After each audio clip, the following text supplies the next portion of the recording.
Cerita kali ini bukan hanya tentang cerita seorang ibu mencari anaknya, tapi tentang sebuah sistem yang berusaha membungkam kebenaran dan seorang wanita yang menolak untuk diam. Ini adalah kisah nyata tentang kehilangan, keberanian, dan tekad seorang ibu yang melawan kekuasaan demi satu hal, yaitu kebenaran. Kenalin salah satu dari sekian banyak ibu hebat di luar sana, Christine Collin namanya.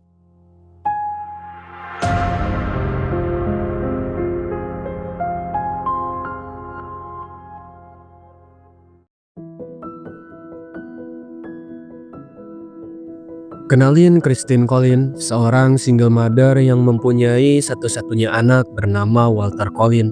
Setiap ibu itu selalu mempunyai cara tersendiri untuk melihat tumbuhnya sang anak. Setiap pagi, Christine selalu mengukur tinggi badan Walter. Pokoknya gak boleh kelewat sehari pun. Setelah selesai sarapan, Christine langsung antar anaknya itu ke sekolah. Dan dari sana dia langsung bekerja, mendalami peran sebagai seorang ayah. Perusahaan tempat dia bekerja itu bergerak di bidang operator telepon, dan Christine dipercaya sebagai supervisor atau penanggung jawab di perusahaan itu. Pulang dari pekerjaannya, dia langsung menjemput anaknya dari sekolah. Setiap hari kegiatan mereka berdua itu gitu, anaknya yang bersekolah dan Christine yang sibuk dengan pekerjaannya. Suatu hari mereka berdua libur dan berencana mau nonton film. Baru aja mau berangkat, tiba-tiba ada telepon dari kantor yang nyuruh Christine kerja dulu karena yang harusnya kerja di hari itu nggak masuk, sakit katanya. Awalnya Christine nolak karena udah janji ke Walter, tapi karena di kantor nggak ada yang bisa gantiin lagi kecuali dia, mau nggak mau dia memutuskan untuk pergi ke sana dan membatalkan rencana sama anaknya itu. Mendengar itu Walter awalnya marah, tapi setelah dibujuk sama Christine, Walter pun mengiyakan. Apalagi nggak pulang malam kok, hanya sampai jam 4 sore katanya. Karena nggak bisa ninggalin Walter sendirian di rumah, Christine bilang sesekali nanti ada saudaranya yang bakal jenguk Walter selama Christine bekerja. Jadi Walter nggak usah takut sendirian di rumah. Tak terasa jam 4 sore pun tiba. Christine yang kepikiran anaknya sendirian di rumah langsung buru-buru pulang agar gak ketinggalan kereta. Tapi manajer di sana malah ajak ngobrol Christine dulu. Mau ngajak ngopi katanya. Ya biasalah, duda yang lihat janda cantik mendiri pula. Ben, please. Can we speak about it Monday? Yeah, absolutely. Thank you so much. Tapi karena itu juga Christine ketinggalan kereta dan akhirnya Christine pulang berjalan kaki. Setelah sampai rumah, bukan pelukan dari Walter yang dia dapat, melainkan fakta bahwa Walter, sang anak, menghilang. Walter. Hey.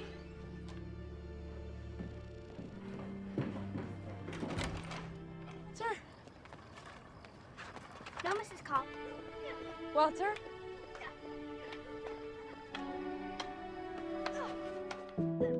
Di malam hari, setelah mencari kemana-mana dan tidak bisa menemukan anaknya, Christine menghubungi pihak kepolisian melaporkan menghilangnya Walter. Tapi bukannya langsung diproses itu laporan, ternyata sama aja seperti di Wakanda. Polisinya bilang harus nunggu 24 jam baru bisa diproses katanya.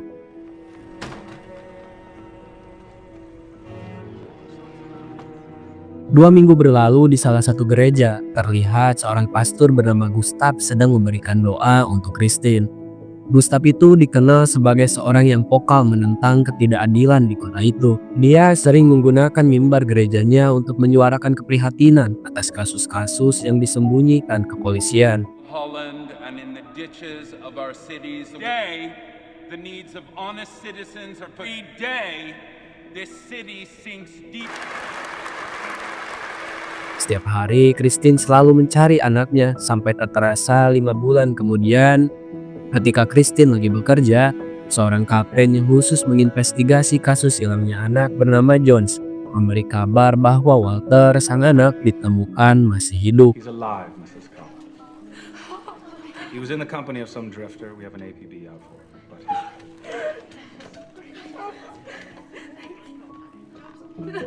Keesokan harinya di sebuah stasiun terlihat sudah banyak wartawan yang sudah siap meliput kejadian mengharukan itu. Ternyata selama ini kasus hilangnya Walter menjadi topik utama di Los Angeles dan ditemukannya Walter bisa menjadi angin segar bagi kepolisian di tengah kritik kinerja mereka yang selama ini dianggap gagal. Sorotan kamera, kilatan lampu blitz, dan kerumunan orang-orang yang penasaran memenuhi peron. Semua orang menunggu momen ini, pertemuan ibu dengan anaknya, dan pembuktian kalau kepolisian bekerja sesuai harapan. Kereta itu akhirnya datang. Christine langsung berlari ke arah pintu gerbong yang perlahan terbuka. Seorang bocah lelaki turun, tapi ternyata itu bukan Walter anaknya. It's not my son. It's not my son.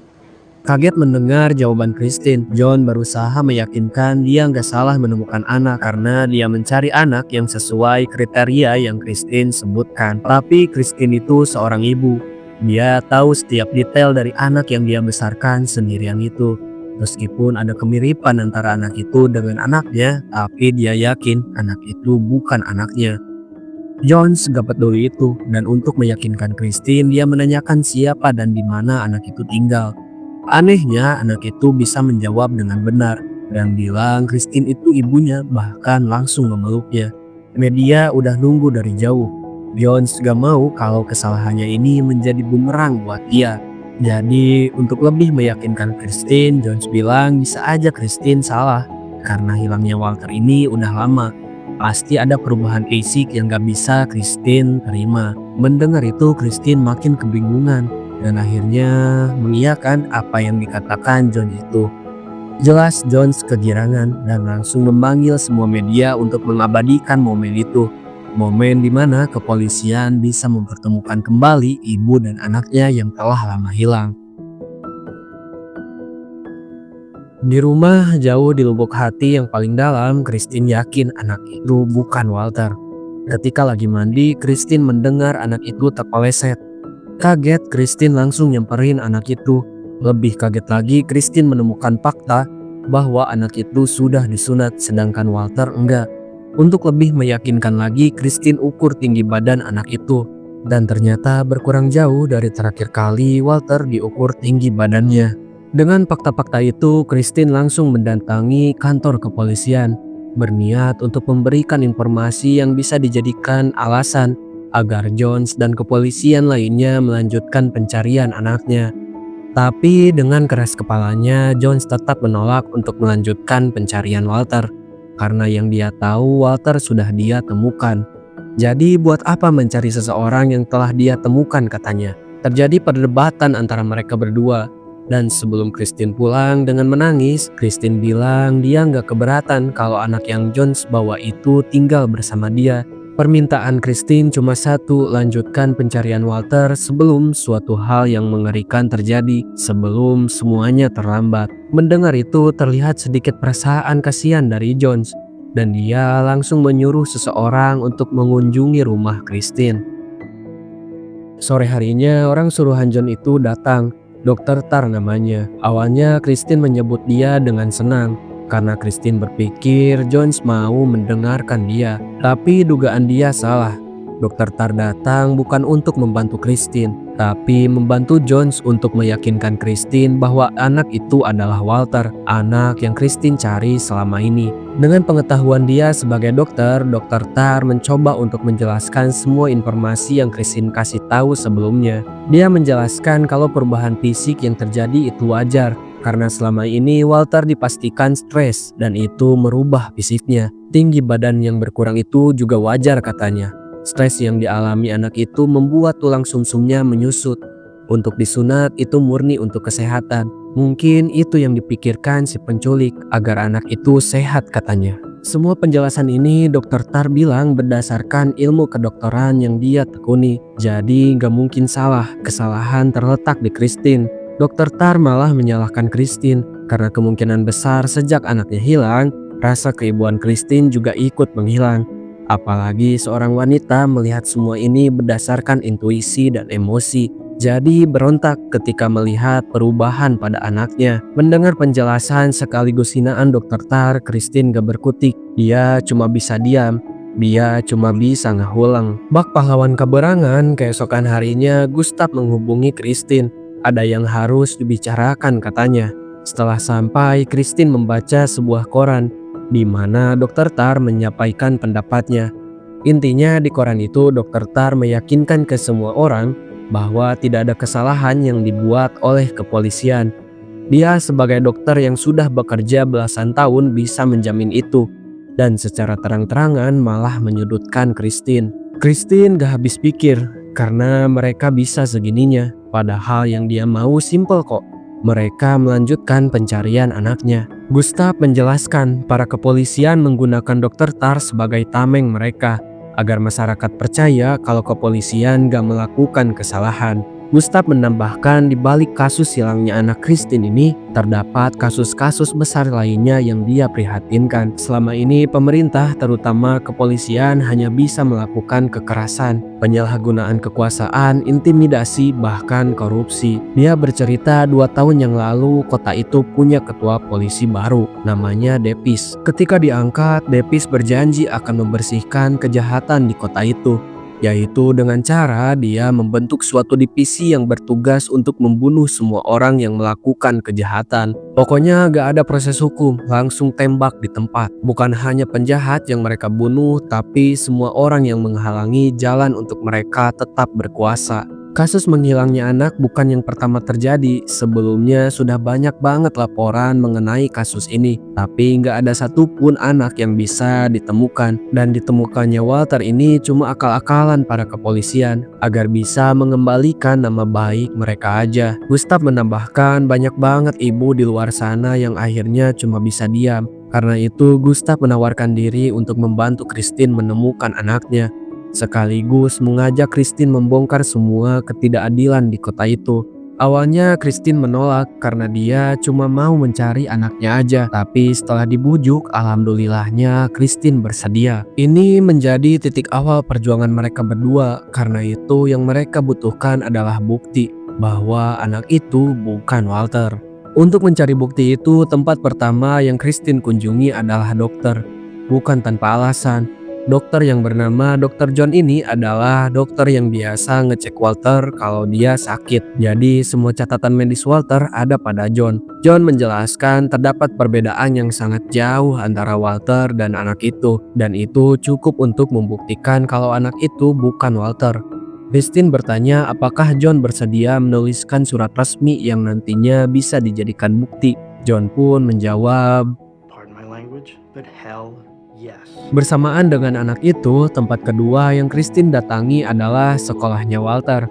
Anak itu bertemu dengan salah satu guru di sana, namanya Ibu Fox. Ibu guru kaget dengan perbedaan fisik yang sangat jauh dan bertanya ke anak itu siapa nama bu guru. Jelas anak itu nggak bisa jawab, beralasan tahu orangnya tapi lupa namanya. Belum puas, ibu guru nyuruh anak itu untuk duduk di tempat duduknya. Ya jelas salah lagi. Melihat itu, ibu guru berjanji bersedia menulis surat resmi untuk Christine. Bahkan kalau perlu dia akan ngomong langsung ke presiden katanya. Kedua bukti yang sudah dipegang Christine yaitu rekam medis Walter dan testimoni personal dari gurunya Walter bisa menguatkan posisi Christine. Tapi Christine rasa ada yang kurang, yaitu media.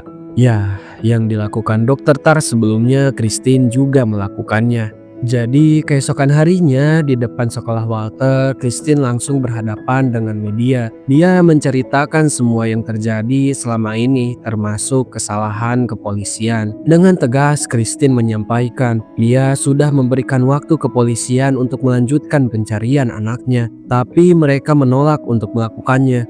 Dan dengan terpaksa, Christine akan membawa kasus ini ke pengadilan kalau kepolisian tetap tidak mau mencari anaknya. Marah dan membuat malu kepolisian, Kapten Jones langsung membawa Christine ke kantornya.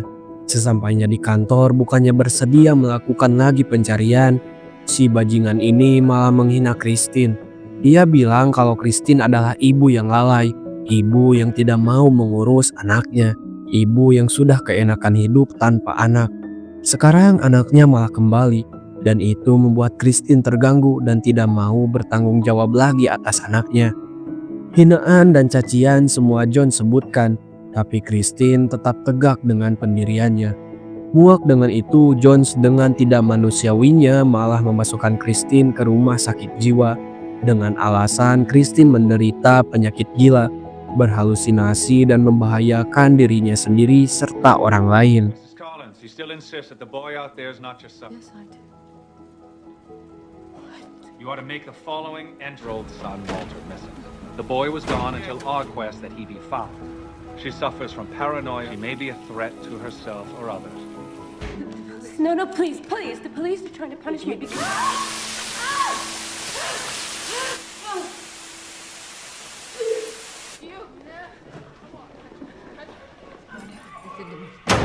My room. Di lain tempat terlihat seorang detektif bernama Lester mau menginvestigasi kasus anak ilegal berasal dari Kanada yang tinggal bersama saudaranya di sebuah peternakan. Di jalan menuju TKP, dia bertemu dengan seorang lelaki yang mobilnya lagi mogok. Lester langsung berhenti berniat menawarkan bantuan, tapi pria itu menolak. Lester pun menanyakan jalan menuju peternakan yang dia cari. Dengan sedikit gugup, pria itu mengarahkan jalan yang Lester cari. Setelah sampai, Lester menemukan bocil yang lari ketakutan ketika melihat Lester. Bocil itu lari ke dalam rumah, bukannya menyerah, si bocil malah nyerang Lester. Terpaksa, Lester pun memborgol dia dan langsung membawanya ke tempat kantor imigrasi untuk dipulangkan ke negara asalnya. Di malam hari, ternyata selama ini Gustav menjadikan salah satu ruangan gereja di sana sebagai tempat untuk terhubung dengan salah satu radio. Gustav menjadikan radio itu sebagai salah satu sarana dia untuk membongkar semua ketidakadilan yang terjadi di kota itu. Malam itu harusnya Christine datang sebagai narasumber untuk menceritakan semua kejadian yang dialami. Tapi Gustav belum tahu kalau Christine sudah dimasukkan ke rumah sakit jiwa. Karena itu Gustav menyuruh salah satu rekannya untuk mencari Christine. Pokoknya sampai ketemu, dan pada akhirnya di radio itu dia menceritakan kisah Christine sebanyak yang dia tahu. Di malam yang sama di salah satu stasiun, pria yang tadi Lester temui memesan tiket menuju Kanada. Entah apa alasannya, tapi pria itu terlihat sangat terburu-buru. Keesokan paginya, di hari pertama Christine di rumah sakit jiwa. Ketika lagi sarapan, dia bertemu dengan salah satu pasien di sana yang kelihatannya waras, sama seperti Christine. Namanya Carol Dexter. Dexter tahu kalau Christine dimasukkan ke sini dengan kode 012. Kode yang dikhususkan untuk para perempuan yang dimasukkan oleh kepolisian, bukan karena melanggar hukum, tapi karena mereka meminta keadilan. Dexter memberi contoh wanita ini. Dia dimasukkan ke sini karena dia korban KDRT yang berusaha melaporkan kejadian yang dia alami. Wanita ini, dia dimasukkan ke sini karena membela saudaranya yang dianiaya sampai tangannya patah oleh salah satu polisi. Dexter sendiri dia adalah seorang kupu-kupu malam. Suatu hari dia dianiaya oleh salah satu pelanggannya. Pelanggannya adalah polisi.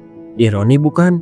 Mereka semua itu korban yang mencari keadilan, tapi pada akhirnya mereka semua dibungkam.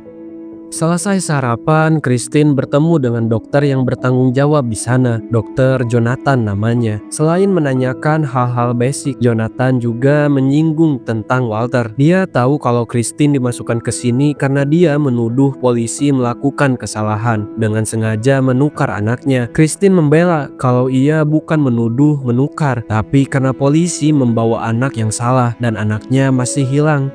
Karena itu dia mau kepolisian mencari lagi anaknya, tapi mereka menolak. Tapi apapun yang dikatakan Christine, ternyata Jonathan sama aja seperti mereka. Jonathan malah menganggap Christine suka berhalusinasi dan berfantasi. Sumpah, di sini Christine gak bisa ngomong sepatah kata pun. Christine cuma bisa nangis dan ngahuleng. Sementara itu di kantor imigrasi, sebelumnya si bocil yang bernama Sanford ini meminta untuk bertemu dengan Lester dulu sebelum dia dipulangkan ke negara asalnya. Siang harinya Lester tiba di kantor imigrasi. Awalnya Lester marah karena harus hujan-hujanan datang ke sana. Tapi semua itu berubah setelah Sanford menceritakan semuanya. Cerita yang selama ini dia pendam sendirian. Dia bercerita selama ini dia tinggal bersama saudaranya bernama Gordon, yaitu pria yang Lester temui sebelumnya. Dan ini menjadi alasan kenapa Gordon langsung pulang ke Kanada setelah mengetahui Lester datang ke peternakannya. Sanford menceritakan semuanya. Setiap pagi dia selalu pergi berdua dengan Gordon untuk mencari anak-anak yang sedang sendirian. Gordon menghasut anak-anak itu dengan cara bilang kepada mereka ada salah satu temannya yang membutuhkan bantuan anak itu. Kebanyakan anak sebenarnya tidak mau, tapi karena mereka melihat ada Sandport, seorang anak-anak juga di mobil itu, jadi mereka pada akhirnya mau ikut Gordon. Setiap hari mereka melakukan hal yang sama. Berjam-jam mereka menelusuri semua jalanan hingga setelah menemukan 1 atau 2 anak, bahkan terkadang 3 sampai 5 anak, mereka pulang ke peternakan. Setelah berada di peternakan, satu persatu anak dibawa dan hal keji tidak manusiawi dilakukan oleh Gordon secara membabi buta.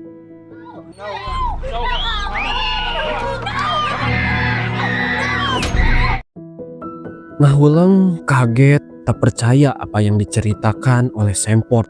Lester menunjukkan semua foto anak-anak yang menghilang di kota itu. Siapa tahu dia bisa mengingatnya. Dan dari semua foto yang dipilih oleh dia, Walter Collin, anak yang selama ini dicari oleh ibunya, menjadi salah satu korban dari 20 anak yang telah dibunuh. Kalian tidak salah dengar, terdapat 20 anak yang telah menjadi korban dari kekejian yang dilakukan oleh Gordon. Lester langsung menghubungi Jones untuk memberitahukan semuanya dan meminta izin untuk menginvestigasi semua ini karena hukum di sana sudah jelas. Kepolisian harus langsung menginvestigasi kalau ada laporan tentang pembunuhan, apalagi ini anak-anak dengan jumlah yang banyak. Tapi seperti yang kalian udah tahu, Jones menolak permintaan itu. Dia tidak peduli cerita yang diberikan oleh seorang anak, apalagi di hari itu kantor kepolisian sudah dikerumuni para pendemo karena ternyata yang dilakukan Christine sebelumnya gak sia-sia. Laporan tentang kesalahan kepolisian mengembalikan anak yang salah sudah terbit di koran. Itu membuat Jones kelabakan, ditambah Gustav dan rekan-rekannya datang ke sana untuk menanyakan keberadaan Christine. Dengan santainya Jones menjawab Christine sudah dia kirim ke rumah sakit jiwa. Mendengar itu Gustav cuma bisa ngahuleng.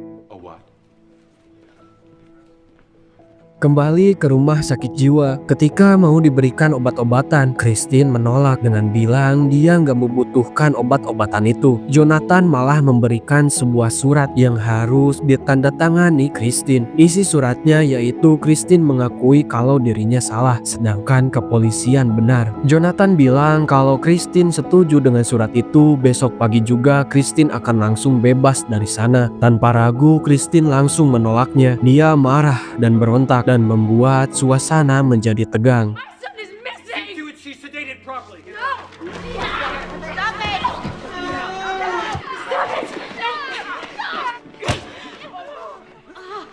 Stop it!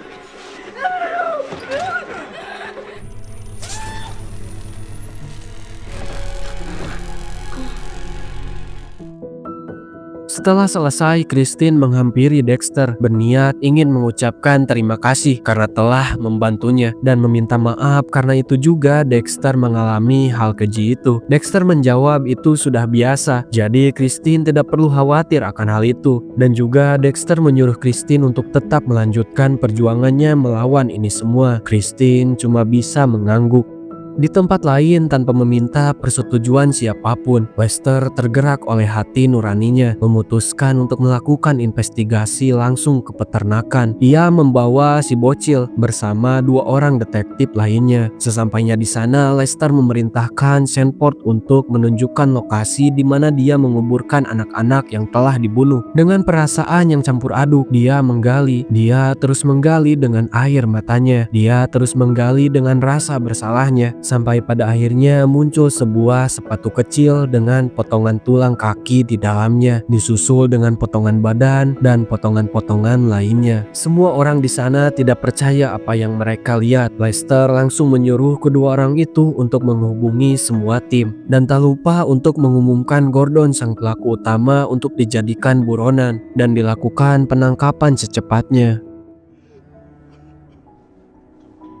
Hari itu bertepatan dengan 6 hari sudah Christine ditahan di rumah sakit jiwa. Hari itu Jonathan kembali berusaha untuk meyakinkan Christine agar setuju dengan surat itu. Tapi dengan pendiriannya Christine tetap menolak, bahkan memaki-maki si dokter. Kesal, tak terima, dokter membawa Christine ke ruangan yang sama seperti ruangan Dexter sebelumnya. Di sana Christine mau disetrum. Tapi alhamdulillahnya, seperti biasa bak pahlawan kaberangan, Gustav sang penyelamat datang di waktu yang tepat. Dia dengan beraninya datang ke sana ditemani teman pengacaranya, berniat untuk membebaskan Christine. Dia tidak membawa surat resmi. Dia hanya membawa sebuah koran yang berisi tentang penemuan tengkorak anak-anak. Koran itu diberikan ke Jonathan.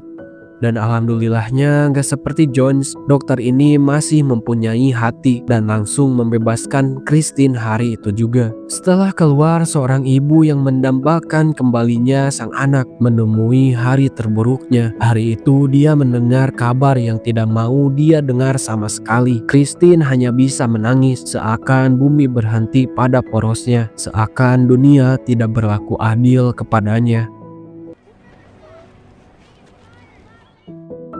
Di lain sisi, Lester sedang menanyakan siapa anak yang mengaku Walter Collin ini. Ternyata nama asli dia adalah Arthur. Sama seperti Sanford, dia adalah salah satu anak yang tinggal di Amerika secara ilegal. Bedanya ketika mau dipulangkan, Jones dengan ide gilanya malah menyuruh anak ini untuk berpura-pura menjadi Walter karena ada kemiripan antara dia dengan Walter. Emang si John ini bangsa. 1 bulan setelah penemuan mengerikan itu, bertempat di salah satu kota di Kanada, akhirnya Gordon berhasil ditangkap setelah sebelumnya suami dari kakaknya melaporkan adanya Gordon di rumahnya. Dan hari itu juga Gordon langsung dikirim kembali ke Amerika untuk mempertanggungjawabkan semuanya.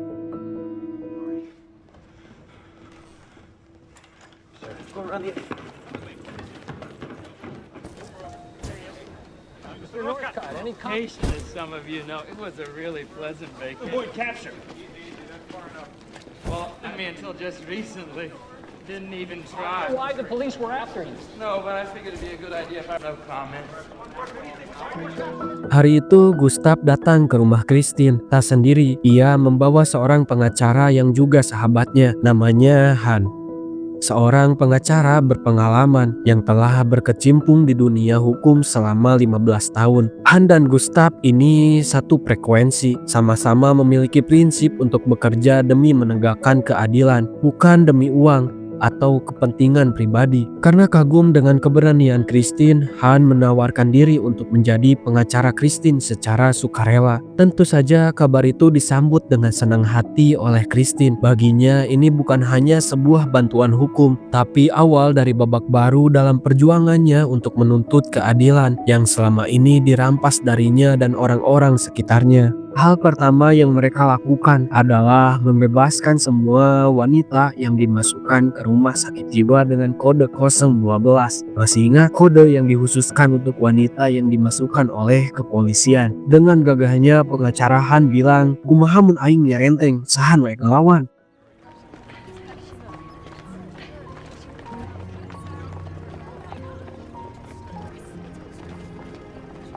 Mari berkenalan dengan orang yang selama ini membiayai semua keperluan Depis dan koleganya, Mayor Cryer namanya. Tahun itu dia mau mencalonkan diri menjadi wali kota. Masih ingat dengan divisi yang dibentuk Depis untuk membunuh para penjahat. Bukan hanya penjahat yang dia bunuh, tapi saingan dari Mayor ini juga. Pokoknya tahun itu harus jadi milik dia. Jadi apapun akan dia lakukan, termasuk membunuh para saingannya. Hari itu dia datang ke kantor Depis membawa sebuah surat resmi dari Han dan Christine yang berisi permintaan kepada Depis dan Jones untuk menyelesaikan semuanya ini di pengadilan. Depis gak bisa menolak karena surat itu sudah disetujui oleh pengadilan.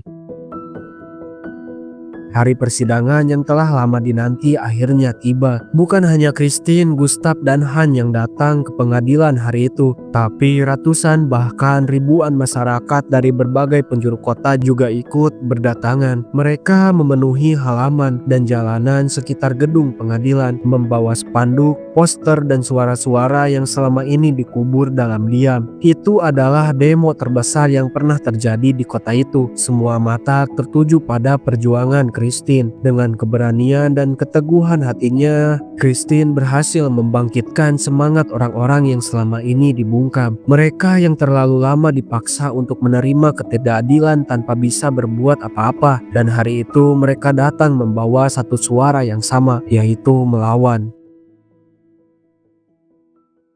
March 10th, and I came home from work about 4 inches shorter than the last. That child was never in my classroom. I can certainly attest to that. Diastema, also known as a diastema. People who exhibit behavior which is... So Captain Jones was acting on information he believed his pictures show. Established beyond any reasonable doubt the circumstances and the nature of these heinous crimes. The boy, Walter Collins, matching his description, was found in DeKalb, Illinois. Where Mrs. Collins told you the boy was not her son. Throughout this period, she acted strange. It was because of her disturbing behavior. Just like that. A woman was thrown into the psychopathic ward with us, correct, Captain? Technically, yes. Because she questioned you. No, because she wouldn't listen. Because she was fighting for the life of her son! You were wasting valuable time denying you had done anything wrong! Mr. Collins was brutally murdered. Is that correct, Captain? Yes, it is.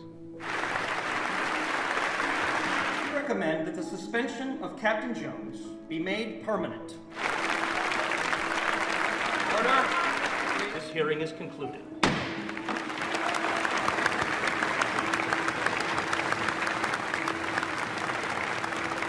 Stewart Northcott, guilty on all counts of murder and Killed your boy, Mrs. Collins? Counsel, that's enough! get out of it! Stewart Northcott be conveyed to San Quentin prison. Military confinement for a period of 2 years. You will be hanged by the neck until dead. Alhamdulillahnya, Christine, Han, dan Gustav berhasil memenangkan pengadilan ini. Bukan hanya untuk mereka aja, tapi untuk semua ibu yang kehilangan anaknya, para wanita yang sudah dianiaya, dan bagi mereka semua yang selama ini dibungkam.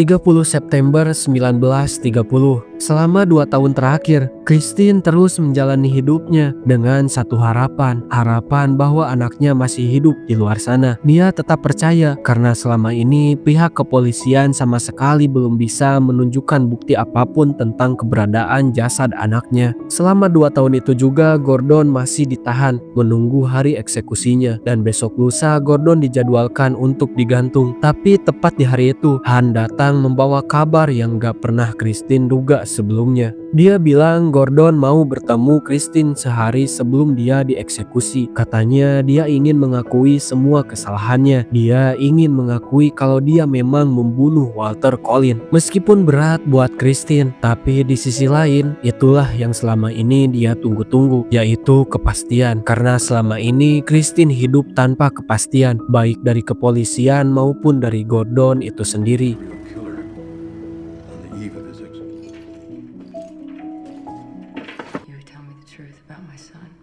I didn't really think that you would come. I don't want to see you. You don't want to see me? Not with what they're going to be doing to me tomorrow. Mr. Northcott, you asked me to come here. Mr. Northcott, please look at me. Did you kill my son? I don't know what you're talking about. Did you kill my son? Kill my son. I don't know. Did you kill my son? Did you kill my son? Did you kill my son? Gordon kembali tidak mengakuinya.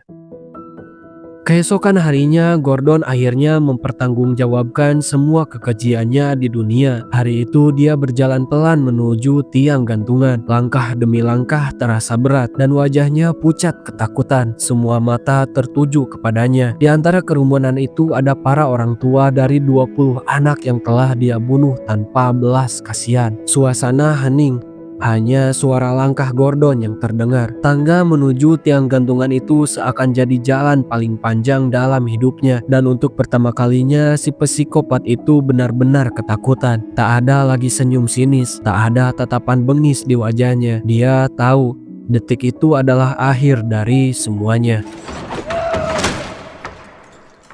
Dan akhirnya tali itu mengakhiri segalanya. 27 Februari 1935, 5 tahun setelah digantungnya Gordon, Christine sudah menjadi asisten manajer di tempat dia bekerja. Dia terlihat ceria karena memenangi salah satu kuis di salah satu radio. Keceriaan itu seketika sirna setelah seorang perempuan bernama Ibu Clay menghubunginya. Clay ini salah satu orang tua dari 20 anak yang menjadi korban.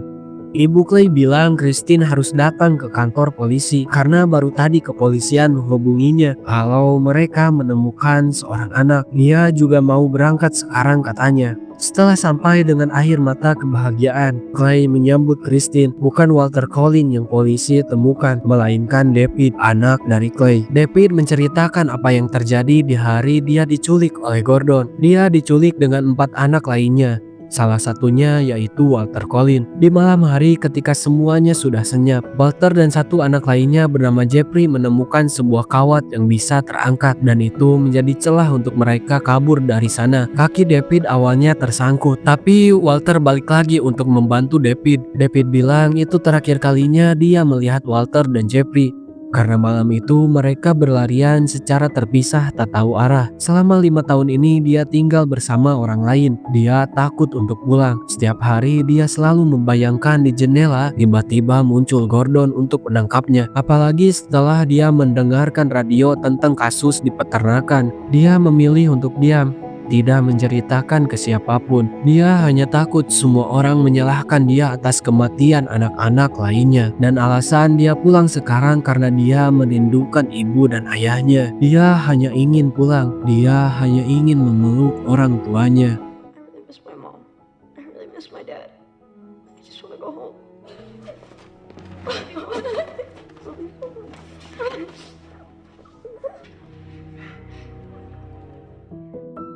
Di luar, Lester bilang kalau ini tidak akan pernah terjadi kalau bukan karena Walter. Dia juga bertanya apakah Christine masih percaya Walter ada di luar sana. Christine menjawab kenapa tidak. Dari cerita David tadi bisa saja Walter selama ini masih hidup. Takut untuk pulang, takut untuk memberitahu semua orang. Dan sekarang dia punya satu hal yang sudah lama dia lupa rasakan, yaitu harapan.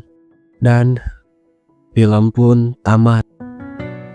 Film ini bukan sekedar kisah tentang anak yang hilang, tapi tentang seorang ibu yang rela menentang dunia demi kebenaran, tentang ketidakadilan yang dibungkus rapi oleh kekuasaan, dan tentang harapan yang tetap terang bahkan saat segalanya terasa gelap. Untuk para ibu di luar sana, terkhusus untuk ibuku, terima kasih karena telah mendedikasikan penuh waktunya membersamai anak-anak yang lucu itu. Para ibu mungkin suka merasa seolah jalan di tempat, merasa jauh tertinggal oleh teman-teman yang terlihat hebat. Coba ibu lihat lagi anak itu, anak yang engkau perjuangkan sedari dalam perutmu, anak yang tumbuh demi waktu, anak yang ibu bersamai selalu, anak yang sekarang membuatmu tersendu, membuatmu haru, membuatmu tertawa, membuatmu bangga. Anak itu tidak tumbuh begitu saja. Di sana ibu adalah protagonisnya, membersamai walau terkadang lelah, tapi begitulah ibu, tak pernah menyerah. Sadulur film pamit, sampai jumpa di video selanjutnya. Selalu jadi orang baik ya, dan jangan lupa ada makna di setiap cerita.